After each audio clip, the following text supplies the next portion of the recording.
Airfield's just up ahead. Let's go find this shithead. Priority is to ID a Raj before things go hot.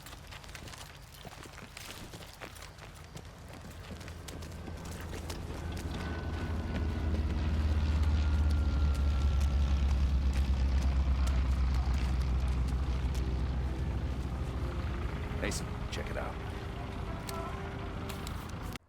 Alright, hey, how's it going, everybody?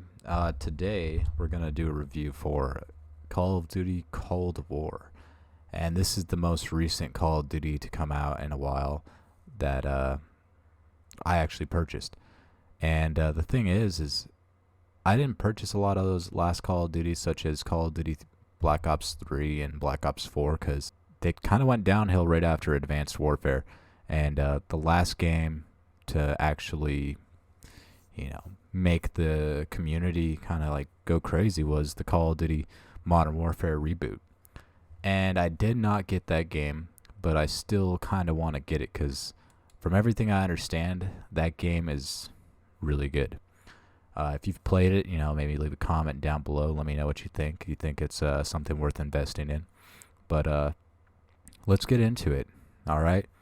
So for the last few years, Call of Duty games have just kind of been all the same, and they lost their enthusiasm, that the original games had, such as the original Modern Warfare 2, Black Ops 1, Black Ops 2, which, all had really good stories on top of really good gameplay in the multiplayer. But Black Ops Cold War, it picks up kind of where they left off back in the day, and it feels like you're playing an old game on new gen, and that's not really a issue that I have, because this game is actually a really fun game. I found myself enjoying the story a lot.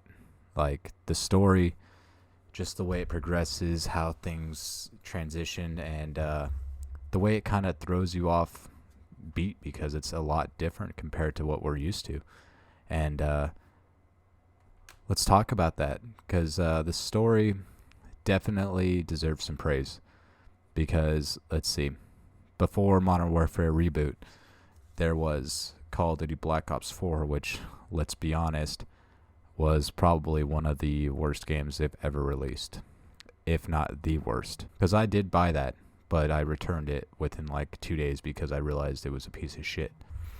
But anyways, so the story starts you out where you're playing as Mason and you're with Woods and using the same exact actor for Woods. You're going and you're trying to stop a terrorist attack because they started out with a hostage situation.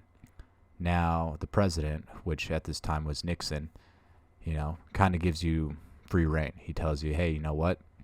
Let's do what we got to do in order to stop these terrorist attacks and stop these hostage situations. But the game kind of takes a really different turn, because now we got a new player named Perseus, and he's somebody that you got this new character who takes over Hudson's place. His name is Adler, and he kind of, comes off kind of like a douche, when you first meet him, and he doesn't seem like he doesn't really care what happens. He just wants to get the shit done.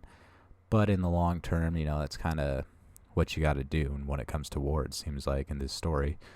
But anyways, you got Adler, who leads a team that is pretty much assigned by Nixon, saying, you know what, go ahead, give you free reign. And so you got your crew members such as Woods, Mason, Urena, which she's kind of the one that's kind of like, hey, let's take up hostages, let's get every bit of information that we can from these people, because we don't know whether or not they can give us more information.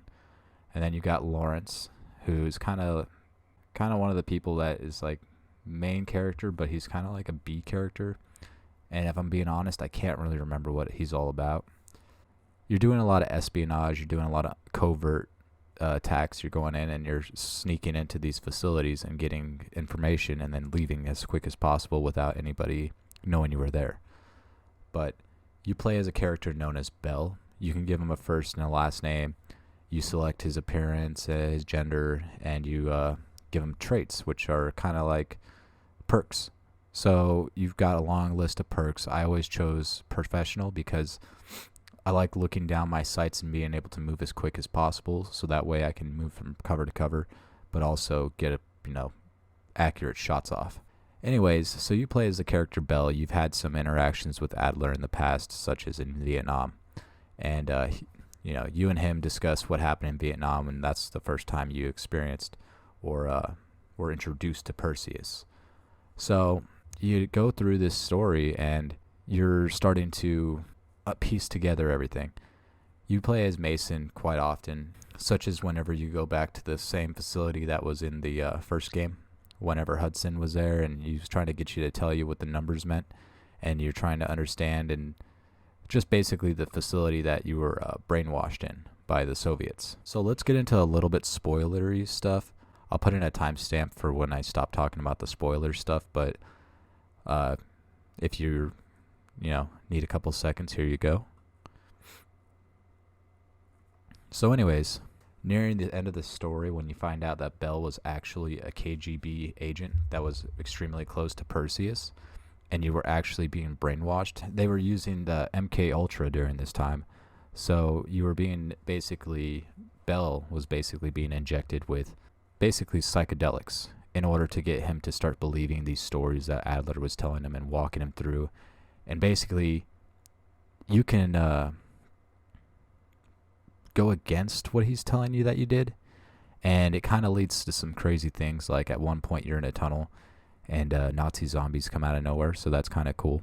But it really got me thinking that this story that this game has put out has got a lot of depth in it, and it's got a lot of little history things that it was kind of like during a silent time. Like, there's not a lot that we were taught in schools about this stuff, but it's kind of a refreshing approach, a refreshing era to go into and talk about. Seeing the way that this story ends, it's like a huge revelation. And the way that you can either lie to Adler, and which will cause America to get nuked, it's cool to have those different choices. Like, you can be honest, and then Adler will basically go to the wrong location, and then you can either continue on and kill off all of his team, such as Woods and Mason, and then you just finally go up to Adler and you kill him, or you tell the truth, you stop the whole operation from happening, and Adler still pulls the trigger on you, which I saw it coming, but it was like, damn, dude, really? Could have just not done that. But anyways, phenomenal story. I really enjoyed it, and I wanted to talk in depth with it because I really, really did enjoy the story. So I don't have any gameplay of the Nazi zombies, but I don't really play zombies all too much. Like, I remember playing it back in the day when Black Ops 1 was real crazy and you were playing on Keener de Toten, and that was about it. But I did play some of it, and I did enjoy it. I would have to say the most OP weapon that you could have in the zombies mode is the combat knife. Literally, if you get that, it's a one-hit kill pretty much the entire time. And then if you pack-a-punch it, that thing is just fast, it's reliable, it's a great tool to have, and you don't have to worry about ammo. You just keep on knifing. So that's my thoughts on the zombies mode, but I don't really play it a whole lot. It's not something that I've ever really enjoyed. But leave a comment if you disagree, you think it deserves a little more praise. I don't know, because like I said, I don't play it a lot, so I can't really compare it to other games that have had the zombies mode in it. Lastly, I really want to talk about the multiplayer, and then we'll talk about gameplay a little bit, but the multiplayer is just a refined version of Black Ops 1 and 2. It feels very similar. The gameplay feels like it's got more weight to it, just like it does in Modern Warfare Reboot. Like, when you move around, your guy doesn't feel like he's just sprinting without, ever growing tired.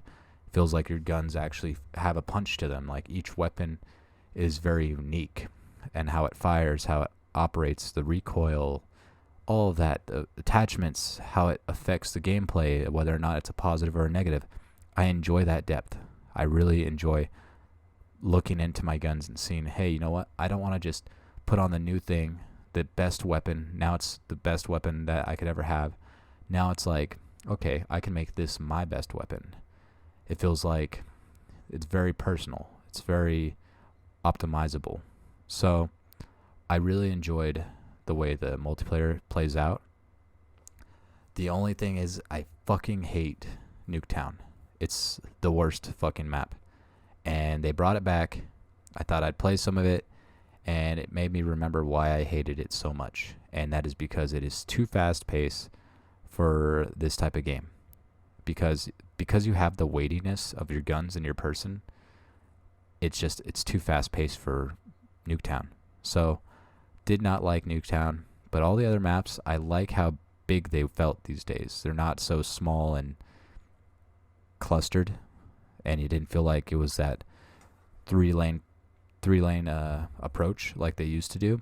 It felt like, now I can go in a building and I can do some stuff. But from what I've heard, Modern Warfare Reboot has way better maps in the sense of now you can go up and actually snipe like you did in the original Call of Duty Black Ops. So, long story short, I really did enjoy this game. Do I continue to play the multiplayer? Not really. But it's not something that I hate. It's not something that I look at. I'm like, man, I regret this. This is not a good game. If you are into Call of Duty games and you feel like the last games have just kind of been a letdown, or even if you've got this game and you just want to hear somebody talk a little bit of praise about it, I can say that this is one of the better games that they've made in a long time.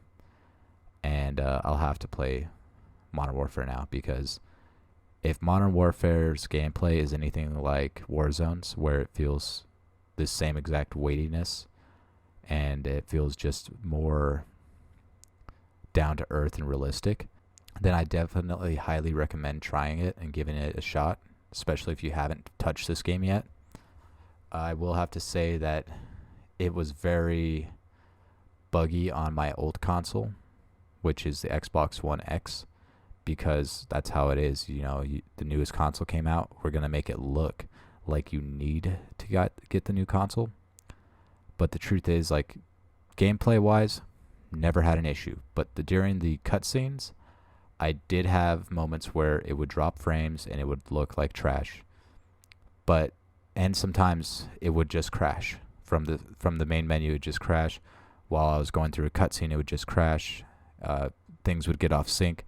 So that did take me out of it for a moment, but in the long scope of things, it wasn't that bad. I highly recommend the game. I think it's a good game. But if you agree, leave a comment, leave a like, maybe leave a subscribe, because, that would be greatly appreciated.